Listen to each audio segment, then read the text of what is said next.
नरकातला स्वर्ग या पुस्तकाचं प्रकाशन दिल्लीत होतं. भाषांतर होते त्याचं इंग्रजी आणि हिंदीमध्ये.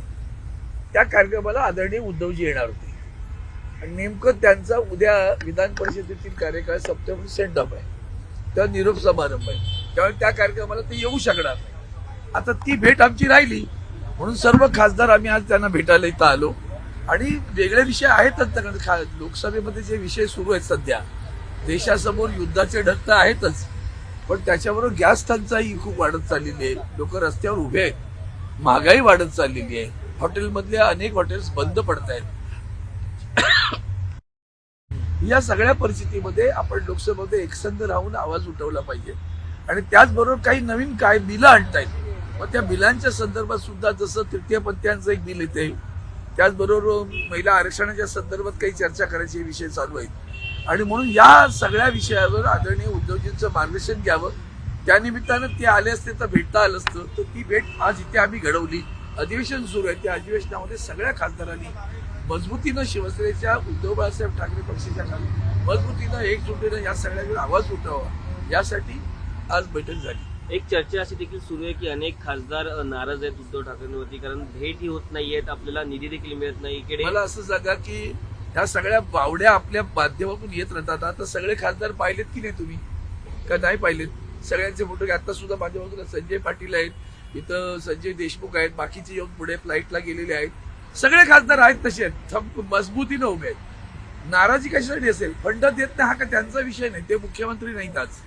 ते मुख्यमंत्री असला आणि फंड दिला नसतं, तो सगळ्यांना भारतीय जनता पक्षाचं मूळ धोरणच असं आहे. ते महाराष्ट्रापुरतं नाही. तुम्ही महापालिकेत पहा काय वाटोळं महापालिकेत करता येते. म्हणजे आदरणीय उद्धवजी जेव्हा आम्ही शिवसेनेची सत्ता आली तेव्हा 650 कोटी रुपयात आम्ही तोट्यात होती ती मुंबई महापालिका. ती मुंबई महापालिका आदरणीय उद्धवजींच्या मार्गदर्शनाखाली काम करताना 92,000 कोटी रुपयाच्या ठेवी त्यांनी त्याच्या त्यातून कर्मचाऱ्यांची देणी असतात निवृत्त झाल्यानंतर ती सगळी देता येतील. आणि जो काही निधी आवश्यक आहे वरचा तो विकासासाठी, जसं आपण कोस्टल रोड पाहिला, हा हे उद्धवजींचं ड्रीम आहे, त्याने ते पूर्ण केलं. ते त्या महापालिके पहिली गोष्ट लक्षात ठेव, महापालिकेच्या पैशातून उभं केलेलं ते स्वप्न साकार केलेलं आहे राज्याच्या नवीन. म्हणजे अशा पद्धतीनं मुंबई महापालिका चालवत होती. आता त्यात आम्ही आता डीपीडीसी बजाव, मी खासदार आहे, हे सगळे खासदार आहे तिथे. तुम्ही विचारा, त्यांना प्रश्न विचारला पाहिजे. म्हणजे जे खासदार नाहीत, जे आमदार नाहीत, जे नगरसेवकही नव्हते कालच्या निवडणुकीच्या अगोदरपर्यंत, त्यातले काही निवडून आले असतील, त्यांना 8-8 कोटी रुपये निधी दिला. त्यातला माजी खासदार आहेत ते आजही कुठल्याही पदावर नाहीत, त्यांना 8 कोटी निधी दिला गेला. आणि आम्हाला 3 कोटी देताना ना केवळ त्यातला एखादा कोटी दिला तर दिला, तो पण आता अजून साकार झाला नाही. आम्ही काय भीक मागत बसायची राज्याकडे? शेवटी जनतेनं आम्हाला निवडून दिलंय. तुमची बांधिलकी सरकारची जनतेशी पण असली पाहिजे. आम्हाला निधी देत नाही तुम्ही, तो जनतेला देत असता. तुमचं काय घोडं मारलं त्या जनतेने? ज्या जनतेने त्या खासदारांना निवडून दिलं त्या मतदारसंघातील जनतेचं तुम्ही वाकडं करण्यासाठी तुम्ही निवडून आला तिथं. तुमची लाडकी बहीण असं काय जी दुसऱ्या बाजूला असेल काहीतरी, तर ती त्याच्या काही त्याच्यामध्ये तुम्ही वागता आमच्याशी. आणि हे जी वागणूक आहे हीच लोकशाहीला घातक आहे. विरोधी पक्षाच्या सगळ्या खासदारांना आमदारांना वेठीच धरायचं, आमच्याकडे पाया पडायला मग तुम्हाला निधी देतो, हे जे काही चालू आहे ना, हे लक्षात ठेवा. काळ हा त्याचं सूड उगेल बरं, बुमरँग होईल. हा तुम्ही काय आयुष्यभराचा पट्टा घेऊन कमरपट्टा घेऊन नाही आला, अमरपट्टा की तुम्हीच बसाल सत्तेवर. इथं तुम्ही जनतेची बांधिलकी आहे तुमची. जेव्हा माननीय मुख्यमंत्री महाराष्ट्रासंदर्भात बोलतात तेव्हा हे ज्यांनी आम्हाला निवडून दिलं ती माणसं महाराष्ट्राची नाही का? ती महाराष्ट्राची माणसं नाहीत का? त्या आया बहिणी आमच्या महाराष्ट्राच्या नाहीत का? तो शेतकरी आमच्या महाराष्ट्राचा नाही का? तो बेरोजगार आमच्या महाराष्ट्राचा, ती बहीण आमच्या महाराष्ट्राची नाही का? मग त्यांच्यासाठी जेव्हा आम्ही एखादा विकास निधी आमच्यासाठी देतात, आमच्यासाठी देत नाही, तो तिकडे जातो. आणि म्हणून या संदर्भात त्यांचं जे निधीच्या संदर्भात वाटत आहे ते सगळ्यांनी उद्धवजींसमोर मांडलं की अशा पद्धतीने छळतात. तर ठीक आहे, आपण तेव्हाही अशीच वागत आलो. आम्ही कुठे होतो? 66 मध्ये आम्ही काय होतो? वंदनीय शिवसेना प्रमुख त्यांच्या नेतृत्वाखाली पहिली निवडणूक लढून मला आजही आठवते. त्या निवडणुकीत अतिशय मुबलक प्रचार केला. 42 नगरचे निवडून होते. आमदार कुठे आमचे? कधी आला आमदार? पहिल्यांदा एक आमदार नवलकर निवडून आले अख्ख्या मुंबईत, दुसऱ्यांदा एक आमदार आले वामनराव निघाले. त्या दोघांची तिथे जे प्रतिभा दाखवली त्यावेळेच्या त्या प्रतिभेनं माननीय तत्कालीन मुख्यमंत्री वसंतराव नाईकांनी साहेबांना फोन करून काय माणसं पाठवलीत तुम्ही, शिवसेनेची माणसं अशीच आहे.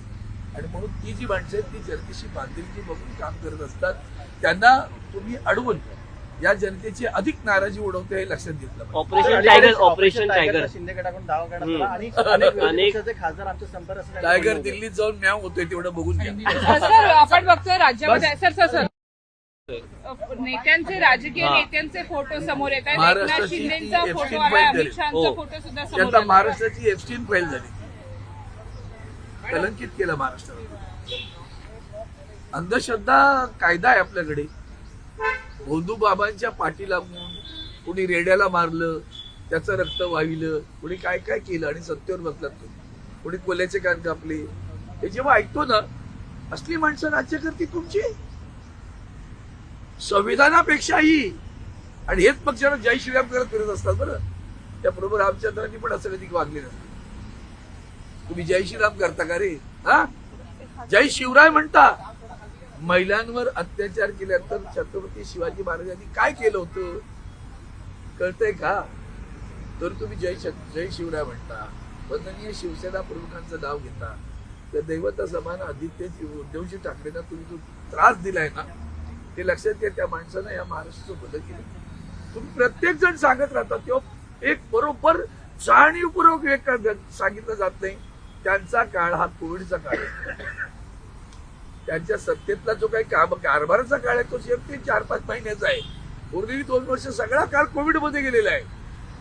त्या कोविडमध्ये उभ्या महाराष्ट्रातील लोकांचे प्राण वाचवणारा नेता कोण? आदरणीय उद्धवजी ठाकरे. हे विसरायचं कसं? त्यासाठी उलटे सुलटे आरोप करत बसायचे हे विसरलं जातं. आणि म्हणून त्याची जाणीव समाजाला आहे, लोकांना आहे. आज शेतकऱ्यांना कळतंय की शेतकऱ्यांच्या बांधावर येऊन त्यांचं दुःख विचारणारा कोण नेता होता? आदरणीय उद्धवजी ठाकरे साहेब. 2 लाख रुपयापर्यंत कर्ज कुठली अट शर्त न घालता सत्ता आल्यावर पहिला निर्णय घेतला. तो निर्णय घेणारे कोण होते? आदरणीय उद्धवजी ठाकरे साहेब. आणि त्या राज्यामध्ये आता महिलांच्या संदर्भात अशा फाईल जेव्हा अशी येते तेव्हा खरं तर महाराष्ट्रातील महिलांनी सोडून तिथे भरपूर आहेत अशा, म्हणजे ज्यांनी असं केलं त्यांचं नाव आलं, एकाला राजीनामा द्यावा लागला. काही जे आहेत ना की इतकं वाईट वाटतं हे सगळं ऐकल्यानंतर की कुठल्या थराला कुठे नेऊन ठेवलाय महाराष्ट्र. आता सांगा, ते उत्तर द्या तुम्ही. तुमची टॅगलाईन होती ना, कुठे नेऊन ठेवलाय महाराष्ट्र. आता या टॅगलाईनचं उत्तर द्या, कुठे नेऊन ठेवलाय महाराष्ट्र. लोकशाही मराठी ऐका, पहा, जागरूक रहा.